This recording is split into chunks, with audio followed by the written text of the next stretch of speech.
qué fue necesario un levantamiento armado en nuestro país en 1810? En la escuela siempre nos enseñan quiénes fueron los héroes que nos dieron patria y, por supuesto, esta noche vamos a recordarlos. Pero, ¿qué les parece si primero escuchamos lo que nos propone la historiadora Marta Terán en un primer acercamiento a lo que se vivía en la Nueva España? ¿Cuántas causas contuvo la nuestra guerra de independencia? Fue algo que se preguntó Bulnes en 1910. Efectivamente, son muchas las razones, son muchas las causas, fueron muchos los participantes y muy difíciles las situaciones. Una situación difícil a nivel internacional. Estaba tomada España en poder de los franceses, estaba ocupada España, estaba secuestrado el rey Fernando VII y estaba también con arresto domiciliario el Papa Pío VII. Entonces era un gran agravio que había, no solamente en términos de las estructuras políticas, sino también religiosas.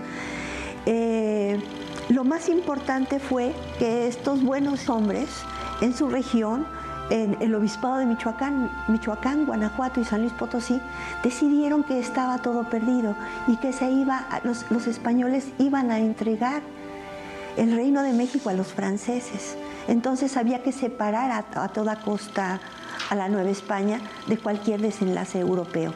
Eso es lo más importante. Es el miedo al desenlace europeo el que provoca el primer movimiento. También vale la pena que nos preguntemos cuál era la situación económica, política y social que vivía el pueblo tras 300 años de colonia. Para que determine levantarse en armas deben existir razones graves que orillan a la población a arriesgar todo. Casi siempre nos han hablado de los motivos políticos, las razones de los criollos, que son válidas y ciertas, pero a mí me gustaría enfatizar las causas económicas y sociales de los 20, 30 o 40 mil indígenas, mulatos, esclavos, comuneros, que junto con el cura Hidalgo destruyeron entre el 16 de septiembre y el 28 de septiembre de 1810 el eje de la economía de la élite novohispana. Las causas sociales. Las causas sociales son sobre todo dos. Las hambrunas recurrentes que vivían los llamados indios laboríos, que en las haciendas del Bajío y de las zonas mineras alimentaban a las minas y que vivían así, al borde de la hambruna.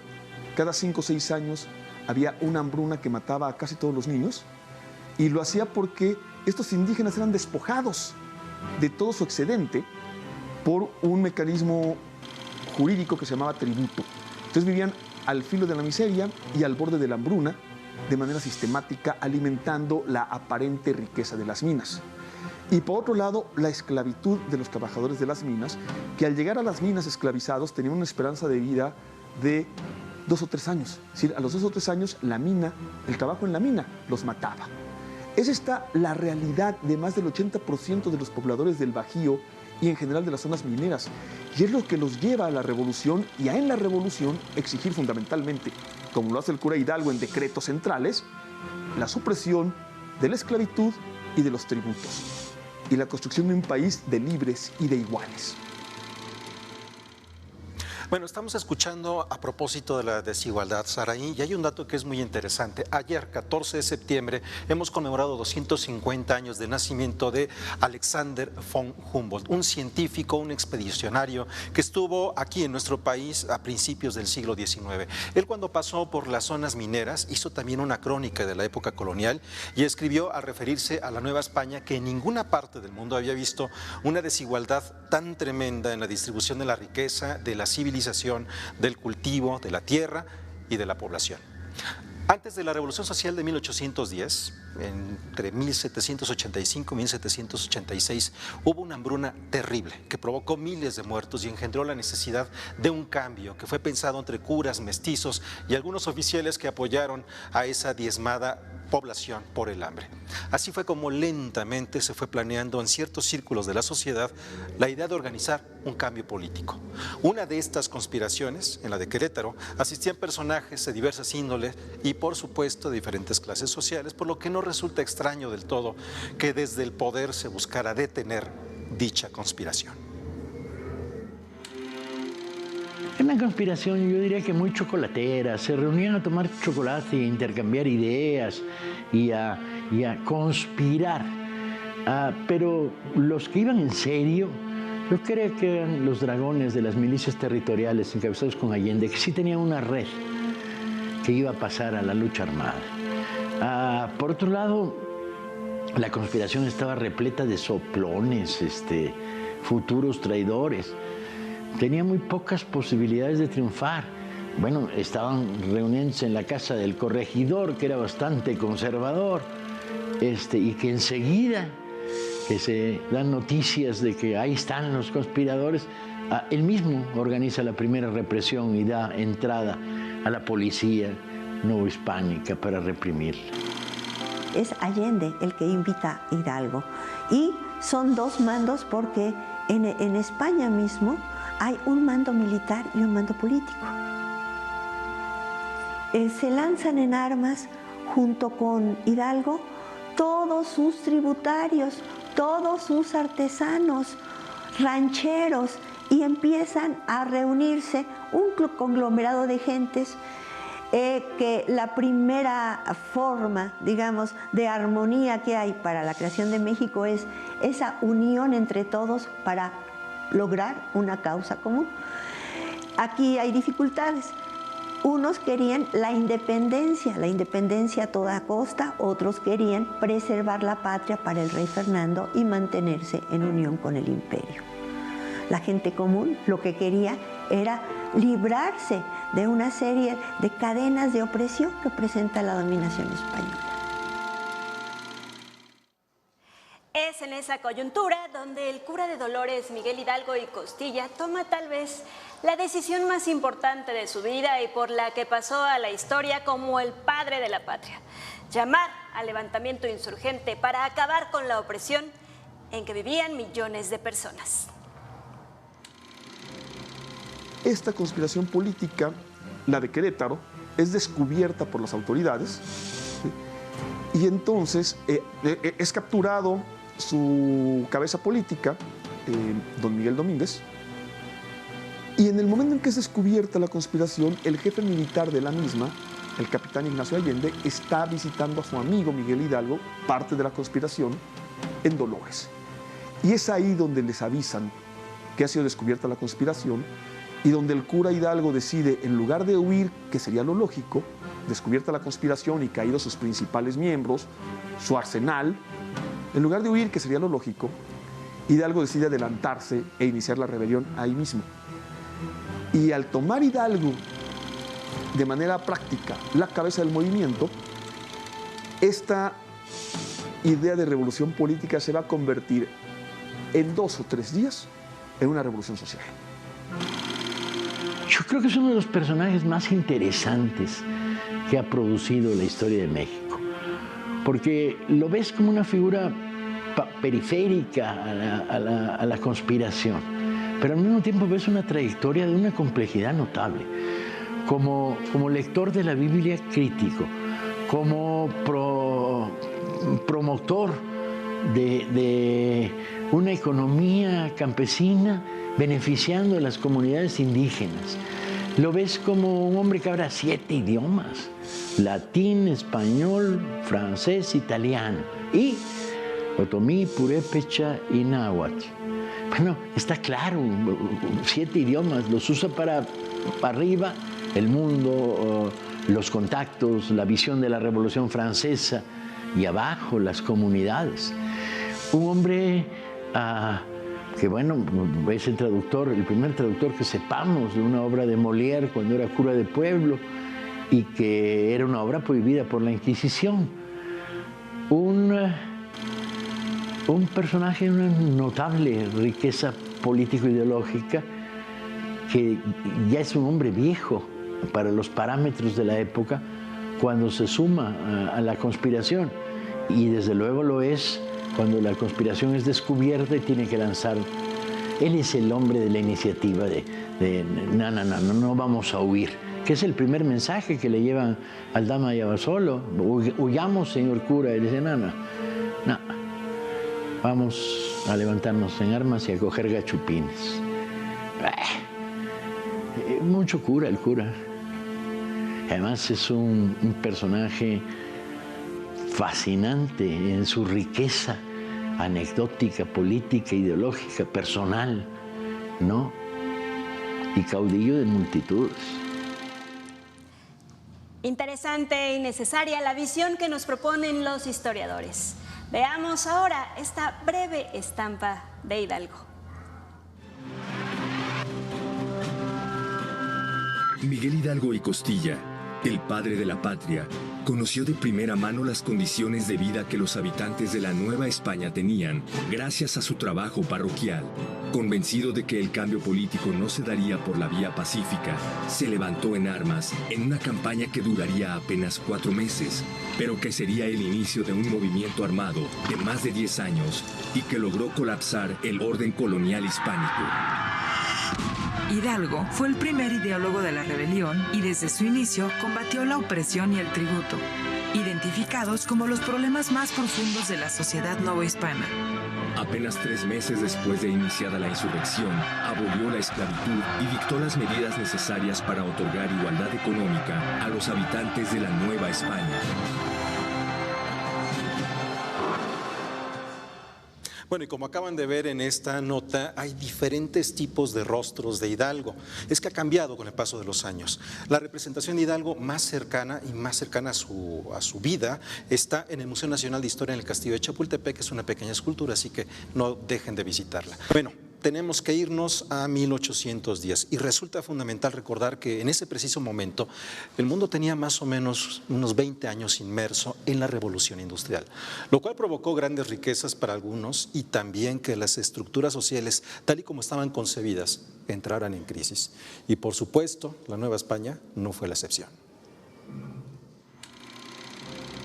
Al convocar Hidalgo al pueblo a la guerra, con el grito que da la madrugada del 16 de septiembre, inicia una marcha por partes centrales del Bajío, que era la capital mundial de la plata en ese momento, o que alimentaba a Guanajuato, la capital mundial de la plata. Y en ese recorrido van destruyendo el eje mina-hacienda, van destruyendo los ayuntamientos y los archivos, donde están los archivos de quiénes son los deudores y los tributarios, ¿sí? Y el emblema del poder político y el emblema del poder económico, la hacienda, a la vez que abren las trojes donde está acumulada la riqueza en grano para que sus verdaderos productores, los indios laboríos, los campesinos, los trabajadores de las haciendas, recuperen esa riqueza de la que habían sido despojados. Y al hacer eso, lo que hacen es destruir una falsa riqueza, porque en realidad, y las élites novohispanas y muchos historiadores actuales no se habían dado cuenta que la economía basada en la plata, la economía mercantilista basada en la riqueza de la plata, se había hundido ya 20 años atrás y está en una crisis irreversible. El precio de la plata viene en picada porque la plata ya no significa en el mercado mundial lo que significaba antes de la Revolución Industrial. Para los historiadores, 1790-1810 es el arco de la Revolución Industrial y dio un cambio en la economía mundial definitivo e irreversible. Es decir, no son los revolucionarios que acompañan a Hidalgo los que destruyen la economía de la plata, sino un proceso mundial que se llama Revolución Industrial. Lo que destruyen los revolucionarios que acompañan al cura Hidalgo es la explotación de las haciendas y la esclavitud de las minas. La economía de la plata ya había sido destruida. Después de este breve recorrido, ¿qué les parece si ahora recordamos cómo se dieron los sucesos luego de esa madrugada del 16 de septiembre de 1810? Yo creo que el proceso evoluciona muy rápido. El grupo original, el grupo de Dolores, que no es el grupo de los conspiradores de Querétaro, sino es el grupo en el que se reúnen caudillos de las milicias territoriales cuya cabeza visible es Allende, con la figura clave de Hidalgo, un personaje que tiene prestigio, que tiene un espacio en esta sociedad como pensador, aunque no reconocido y no reconocido como líder de nada. Hidalgo fue una figura marginal en la primera etapa de la conspiración. En el momento en que deciden, la noche del 15, a no huir ante la represión de la conspiración en Querétaro, están empezando a desatar un fenómeno de lucha armada y de revolución de independencia. ¿Qué tan conscientes son del hecho? ¿Qué tan profundo y tan claro tienen lo que va a suceder? Los próximos días se lo van a aclarar a estos cuadros dirigentes. Pero el contenido que le dan casi de inmediato es el contenido de una guerra social, apelando a las comunidades de esclavos, indios acasillados en las haciendas, a trabajo semiesclavo en la minería. Bueno, este sector al que convocan, este Hidalgo abriendo las puertas de las cárceles y diciendo: su justicia, hijos míos, no es la nuestra, y señala con el dedo hacia la Ciudad de México cuando habla a los presos que está soltando de las cárceles, donde además están quemando los archivos, desaparecen las deudas. O sea, estás ante un verdadero fenómeno de revolución social asociado a la idea de independencia. Además de los héroes ya conocidos y que pasaron a la historia, existieron miles de mujeres y hombres anónimos, dispuestos a dar sus vidas por lograr un cambio para las próximas generaciones. Nos estamos refiriendo, por supuesto, a los indios laboríos del Bajío. Bueno, los indios laboríos son una categoría jurídico-política. Eran indios que no tenían pueblo. La mayor parte de la población indígena en Nueva España vivía agrupada en pueblos de indios.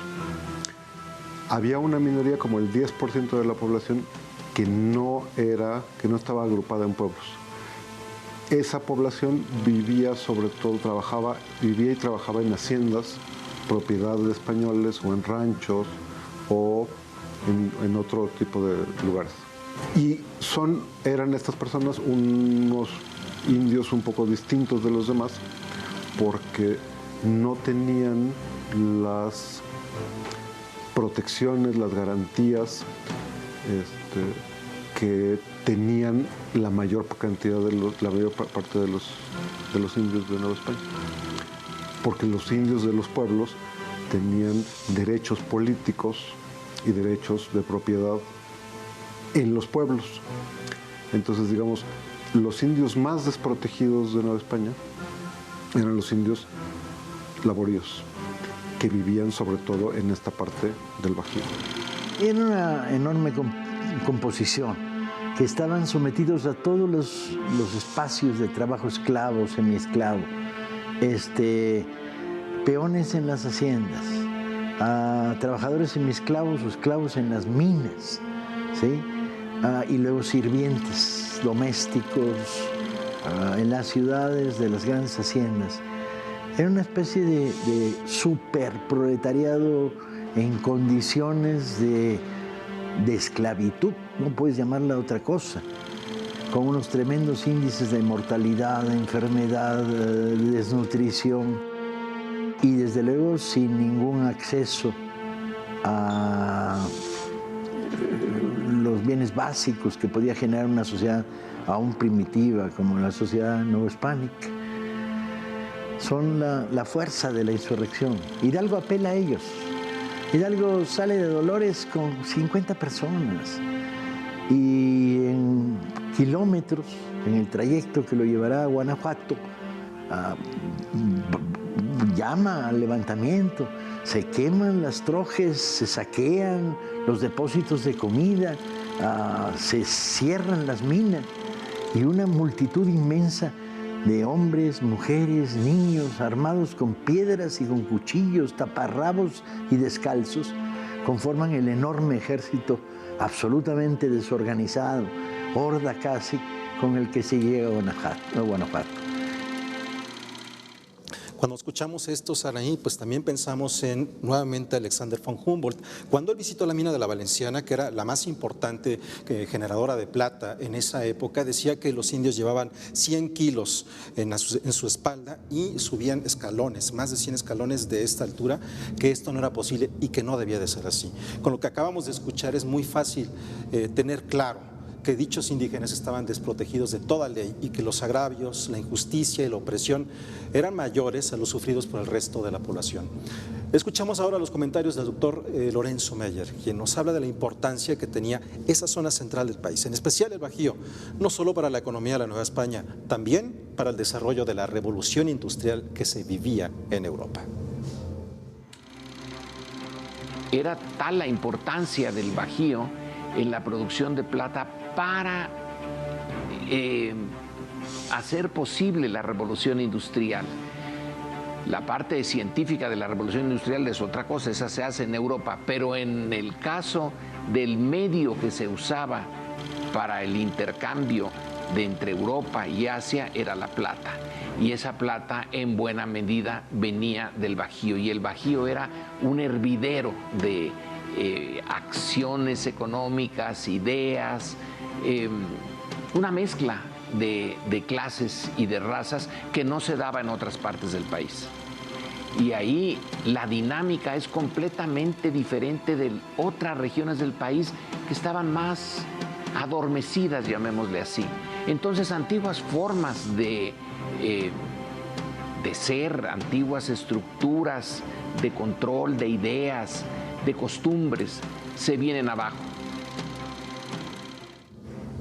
Bien, después de entender este contexto político, económico, social, ¿quiénes fueron los líderes del movimiento insurgente y sobre todo qué es lo que querían? Movimiento de independencia que nos convirtió en una nación soberana.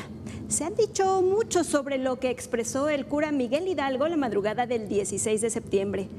Tanto así que muchos de nosotros habríamos querido vivir ese momento. Lamentablemente esto resulta imposible y tampoco existe algún tipo de documento que permita demostrar lo que dijo. No obstante, sí es posible conocer lo que según los testigos se manifestó esa noche. Existen diversas versiones sobre lo que el cura de Dolores, Miguel Hidalgo y Costilla, proclamó la madrugada del 16 de septiembre. Según el español Manuel Abad y Queipo, quien fue obispo de Michoacán, dijo: Viva Fernando VII y muera el mal gobierno. Según un testigo, las palabras de Hidalgo fueron: No existe ya para nosotros ni el rey ni los tributos. Llegó el momento de nuestra emancipación. Ha sonado la hora de nuestra libertad. Fray Diego de Bringas, en un sermón predicado en Guanajuato el 7 de diciembre de 1810, señaló que el padre de la patria exclamó: La patria nos llama a su defensa. ¡Viva la América! ¡Viva Fernando VII! ¡Viva la religión! ¡Y mueran los gachupines!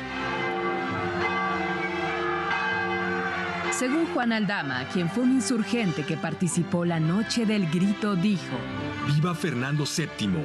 ¡Viva América! ¡Viva la religión! ¡Y muera el mal gobierno! Finalmente, Servando Teresa de Mier afirmó en 1813 que lo que gritó el cura Hidalgo fue: ¡Viva la Virgen de Guadalupe! ¡Viva Fernando VII! Bueno, ahí tenemos el registro de cómo fue recordado ese momento por distintas personas, Araí.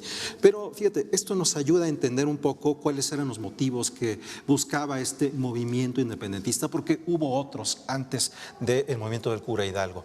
Lo importante es saber cuáles son los móviles que se perseguían.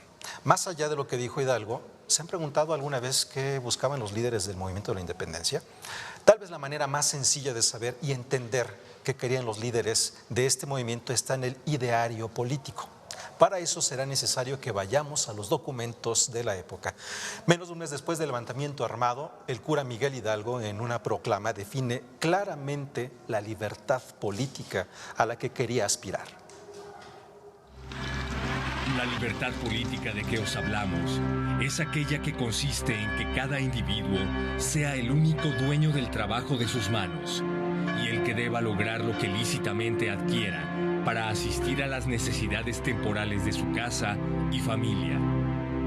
La misma que hace que sus bienes estén seguros de las rapaces manos de los déspotas que hasta ahora os han oprimido, esquimándonos hasta la misma sustancia con gravámenes, usuras y gabelas continuadas.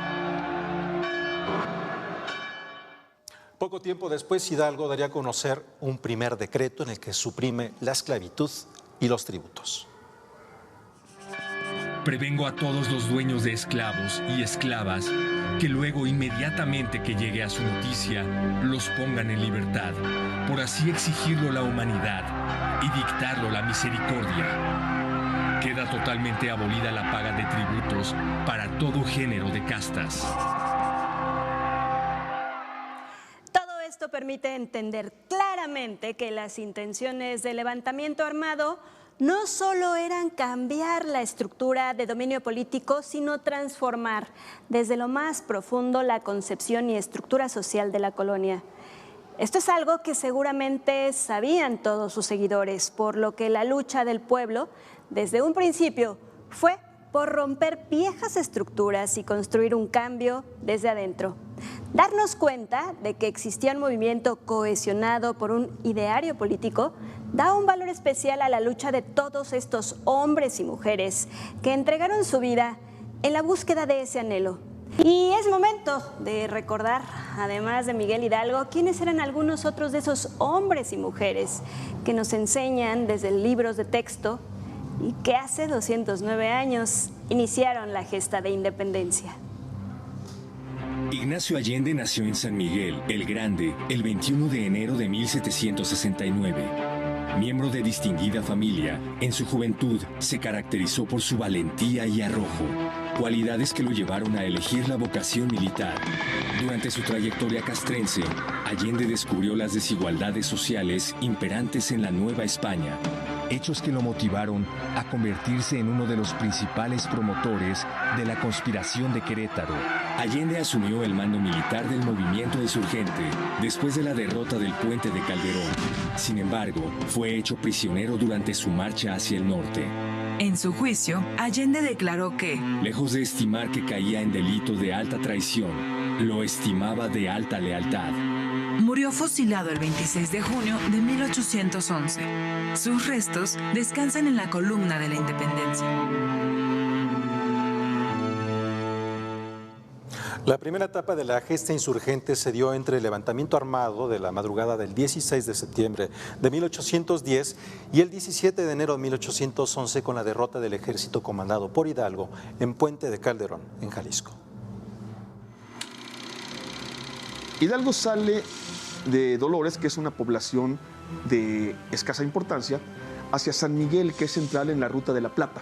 La Ruta de la Plata que comunica al centro de la Nueva España con los minerales del norte. San Miguel tiene una gran importancia comercial en ese sentido, y la ocupación de la villa de San Miguel le permite a Hidalgo también tomar una decisión. La ocupación de San Miguel le permite a Hidalgo seguir avanzando hacia el sur, ya con un buen contingente, y al sur de San Miguel decidir si tomar el camino que lleva a Querétaro, que actualmente pasaría por Celaya, pero en aquel tiempo no pasaba por Celaya, o bajar hacia Celaya y ahí decidir. Hay una decisión central. Ir a Querétaro implica rescatar a los miembros que están presos en Querétaro de la conspiración, pero también enfrentarse ya hacia el centro del poder español.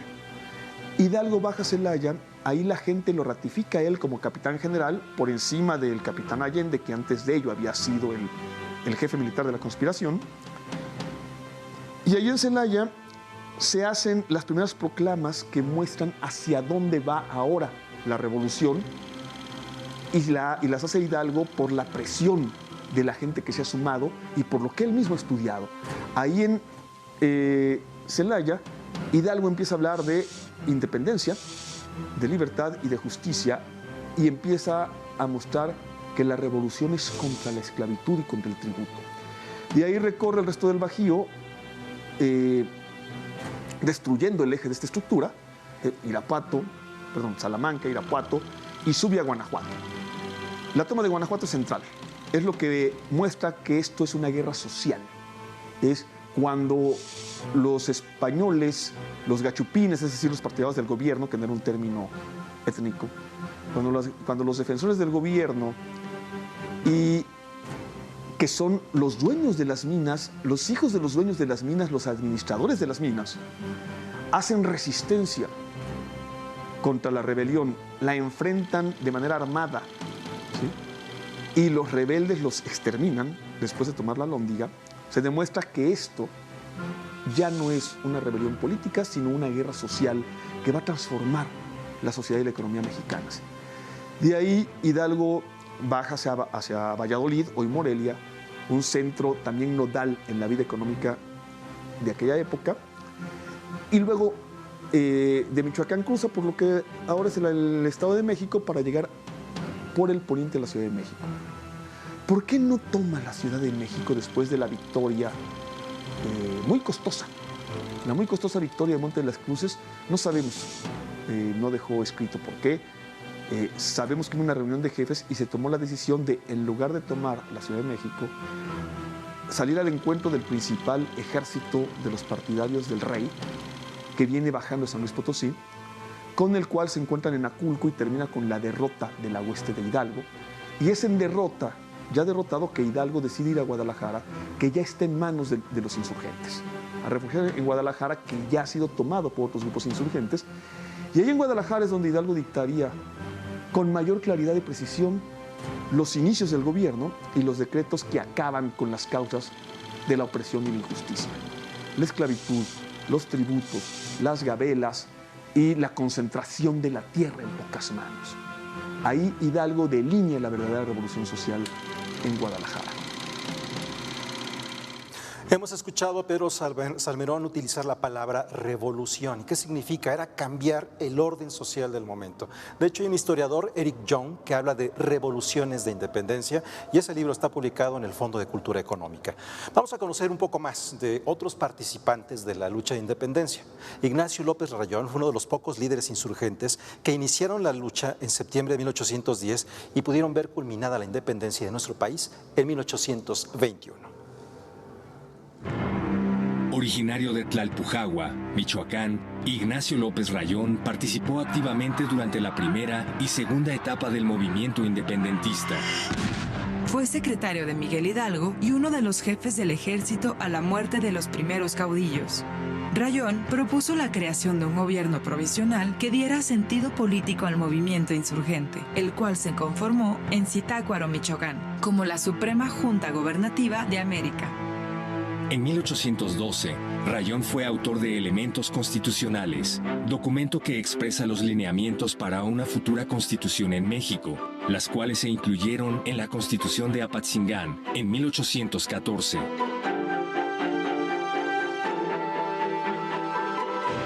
Recordemos a algunas de las mujeres que fueron indispensables para mantener viva la lucha por un país libre.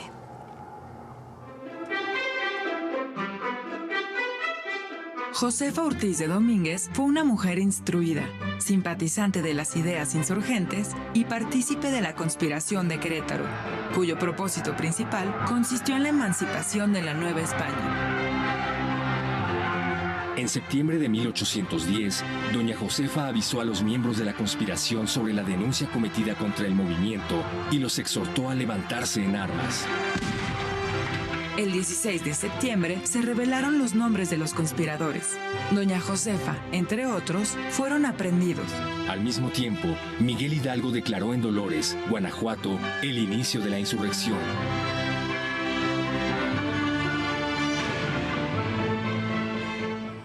Ya se mencionaba esta importancia de las mujeres en el previo al movimiento de independencia, en el cual muchas de ellas apostaron sus fortunas para que sucediera. Es así como la corregidora, otras mujeres resultaron fundamentales para construir la gesta de independencia. Nombres como María Regina Barrón, Mariana Rodríguez del Toro, Antonia Nava de Catalán, María Gertrudis Bocanegra Mendoza, María Tomasa Esteves y, por supuesto, Leona Vicario. Leona Vicario fue una de las figuras más destacadas en la lucha por la independencia. Nació en 1789 en el seno de una familia acomodada de la Ciudad de México. Al estallar la guerra, formó parte del grupo secreto Los Guadalupes, que suministró información, armas y recursos a los insurgentes. A consecuencia de sus actividades le fue confiscada su fortuna y fue apresada. Leona Vicario colaboró en los periódicos insurgentes, El Ilustrador Nacional y El Ilustrador Americano, lo que la convirtió en una de las primeras periodistas del país. Al consumarse la independencia, Vicario se retiró a la vida privada. Sin embargo, ante los intentos de menoscabar su participación durante la guerra, defendió el papel de las mujeres en la vida pública. Murió en 1842 y fue la primera mujer en recibir un funeral de Estado. Ahí tienen ustedes a Leona Vicario, su monumento está muy cerca del antiguo colegio de San Ildefonso, a unos pasos de donde nos encontramos nosotros aquí en Palacio Nacional. Continuamos con lo que hemos preparado para todos ustedes. Luego de la derrota y posterior traición y muerte del cura Hidalgo, José María Morelos y Pavón comandó la segunda etapa de la gesta independentista. Morelos tenía muchas virtudes como estratega, lo que le permitió ganar importantes batallas en el sur del país. ¿Quién era Morelos? Sacerdote y militar insurgente, José María Morelos recibió la encomienda de Hidalgo de levantarse en armas en el sur, siendo el artífice de la segunda etapa de la Guerra de Independencia. De su campaña destacan la toma de Oaxaca y el sitio de Cuautla. Morelos representa al prócer integral y al genio militar. Su campaña fue la más exitosa y consistente en toda la guerra. Organizó e inauguró el Congreso de la Anáhuac, con el inmortal documento Los Sentimientos de la Nación, que sentarían las bases para el primer intento constitucional mexicano, la Constitución de Apatzingán de 1814. El Congreso le otorgó el trato de siervo de la nación el 22 de diciembre de 1815. Tras largo cautiverio en que fue degradado de su condición sacerdotal, fue fusilado en el pueblo de San Cristóbal, Ecatepec. Entre 1810 y 1815, Morelos combatió al ejército realista y fue el ideólogo que mantuvo y continuó con el ideario político insurgente. Morelos le había ofrecido a su maestro, Miguel Hidalgo, ser capellán del ejército, pero el padre de la patria comprendió que Morelos tenía madera de general, por lo que le encomendó el mando de la revolución en el sur de la Nueva España. Vamos a recordar algunas de sus principales ideas, las cuales continúan siendo base fundamental del ideario de nuestro México actual.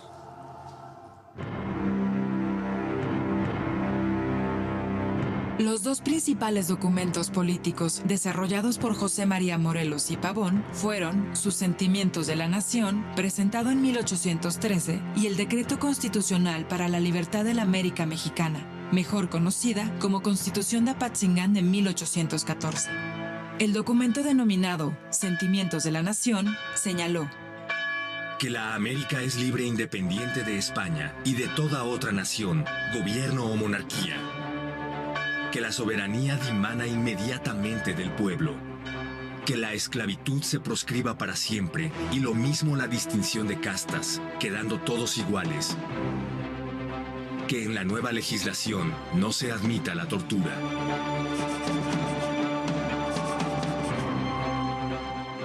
En la denominada Constitución de Apatzingán se señala que la soberanía reside originariamente en el pueblo.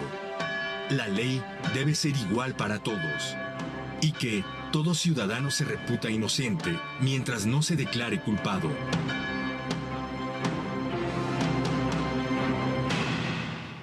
Si tienen la oportunidad de viajar a Michoacán, no olviden que el gobierno del estado hace unos años publicó una edición facsimilar de los sentimientos de la nación. Lo que ustedes acaban de escuchar, de ver, es un fragmento de este documento que, más allá de interés para aquellas personas que estén en la historia o en las leyes, significa muy importante analizar y leer, porque bajo estas ideas se ha construido el país que hoy llamamos México. Tras la ejecución de Morelos en 1815, la lucha por la independencia del país transitó a lo que los historiadores denominan de resistencia. Esta etapa es compleja porque las tropas insurgentes se debieron dispersar y adoptar una estrategia de guerra de guerrillas. Parecía que la insurgencia estaba derrotada. Sin embargo, en esta etapa se consolidó uno de los personajes más célebres, el héroe Vicente Guerrero. Vicente Guerrero se sumó al movimiento insurgente en 1810 bajo el mando de José María Morelos y Hermenegildo Galeana. Durante su vida como arriero, había logrado conocer los intrincados caminos de la Sierra Madre del Sur. Aprendió la lengua náhuatl, lo que le permitió comprender diversas necesidades y preocupaciones de la población. Tras la muerte de Morelos, Guerrero se convirtió en jefe de los ejércitos insurgentes del sur del país. Ante la tenacidad que había demostrado este líder insurgente y la incapacidad de Agustín de Iturbide de convencerlo de que se rindiera, este le propuso conciliar fuerzas para terminar con la guerra. Vicente Guerrero aceptó suscribir el Plan de Iguala ante la posibilidad de alcanzar la independencia total de España. Fue el segundo presidente de México. Hay que imaginar que en aquella época no se contaba con estos dispositivos con los que tenemos hoy día y que no podían informar cómo estaba el tráfico, cómo estaban sucediendo las cosas. Y como seres humanos también tenían errores. Es así que la lucha ya no se dio de manera frontal, sino en focos aislados. Esto provocó que Juan Ruiz de Apodaca, quien fuera el último virrey de la Nueva España, ofreciera el indulto a insurgentes que estuvieran dispuestos a deponer la lucha armada. ¿Recuerdan la frase "la patria es primero"? Pues siempre es bueno saber cuál fue ese contexto en el que ésta se pronunció. Tras la muerte de José María Morelos y Pavón, surge en el sur un líder que, contra todo pronóstico, logró mantener la lucha insurgente: Vicente Guerrero. Por lo anterior, el virrey Juan Ruiz de Apodaca decide ofrecerle un conveniente indulto a cambio de rendirse. Cuando las fuerzas realistas localizan al padre de Vicente Guerrero, le pidieron que encontrara a su hijo y le informara que las autoridades de la Nueva España, además del indulto, le otorgarían un puesto en la milicia. La historia dice que, de rodillas, Pedro Guerrero pidió a su hijo que depusiera las armas y dejara la lucha independentista, a lo que el jefe insurgente respondió: Señores, este es mi padre que ha venido a ofrecerme el perdón de los españoles y un trabajo como general español. Yo siempre lo he respetado, pero la patria es primero. Qué personaje Vicente Guerrero. Su tenacidad y su valor provocó que, ante la imposibilidad de derrotar al ejército insurgente, Agustín de Iturbide, quien era líder del ejército realista, decidiera pactar con él y formar el ejército trigarante. Para ello fue necesario construir políticamente una ruta, lo cual ocurrió mediante el Plan de Iguala y el Tratado de Córdoba. Tras el famoso abrazo de Acatempan, el 10 de febrero de 1821, fue posible pensar en un acuerdo entre las Fuerzas Armadas de insurgentes y realistas para formar el Ejército Trigarante.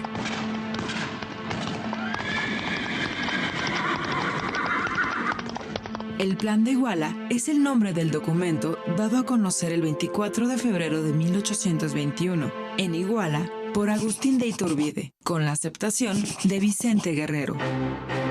En él se asentaron las bases sobre las que la nación afianzaba su libre determinación como país independiente, basado en 3 principios: religión, independencia y unión.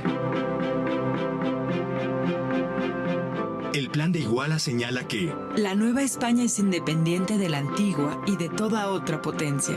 De igual manera, señala: este gobierno será sostenido por el ejército de las 3 garantías.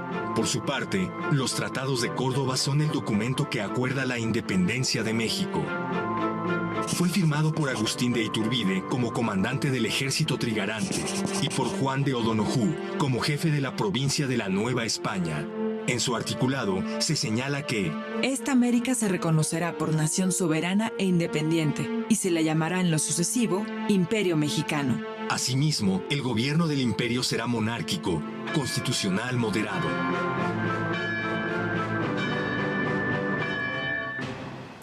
Desde el momento y la manera en que debió lograrse la independencia, con una primera monarquía fue claro que no existía un solo proyecto de nación y que la lucha por construir el México que cada quien anhelaba iba a continuar. Después del triunfo de la independencia, el gran problema fue decidir qué tipo de gobierno se iba a adoptar en esta antigua colonia y que ahora pretendía formarse como nación. No había un acuerdo. Digamos, para simplificar, que son dos visiones. Una que pensaba que debía de usarse el legado colonial, era la conservadora, que México no estaba todavía hecho para una democracia al estilo más avanzado de Inglaterra o, por ejemplo, o de Estados Unidos, de las potencias anglosajonas. Y otro grupo consideraba que ese pasado era un fardo, que era la gran piedra que impedía a México despegar, ser una nación moderna, dinámica, feliz. Y esas dos visiones van a chocar cada vez de manera más clara, más violenta, hasta degenerar en una guerra civil.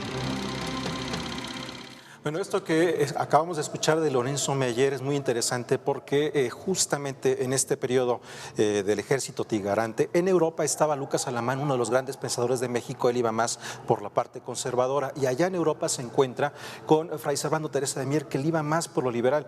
Ellos compartieron muchas ideas, estuvieron en algún momento juntos, aunque al final sus ideas los fueron alejando poco a poco más y más. Que la historia de nuestro país nos permite valorar en toda su magnitud la lucha que hombres y mujeres dieron de manera desinteresada en búsqueda de un mejor futuro. Así como recordamos hoy diversos episodios de la lucha por la independencia, existen mucho más, como la Guerra de Reforma o la Revolución Mexicana.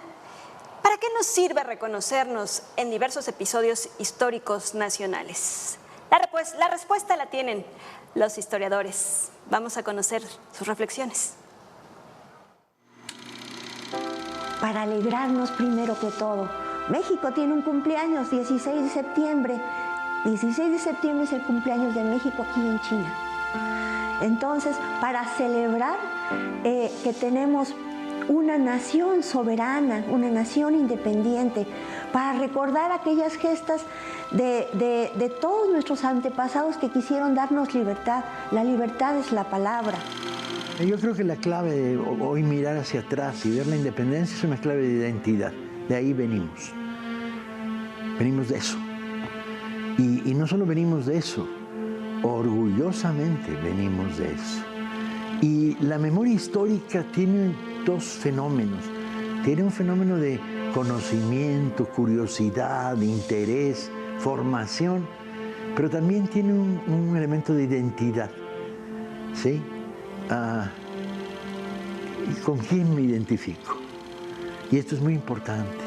La identidad construye una especie de tierra debajo de los pies que te permite mirar el pasado con una mirada amorosa, sonriente, admirativa a ratos. Entonces yo creo que debemos recuperar, deshacer el cartón piedra, olvidarnos de las placas de las calles, las ceremonias cívicas tradicionales, las estatuas horribles, y ir a la riqueza del anecdotario, ir a la riqueza de las vidas, los personajes, las historias. O sea, los mexicanos estamos en un momento en que tenemos que volvernos a contar nuestra historia. ¿Qué nos dejó la Guerra de Independencia a partir de las ideas de Hidalgo y de Morelos, y a las que no da marcha atrás Iturbide? La libertad y la igualdad ante la ley.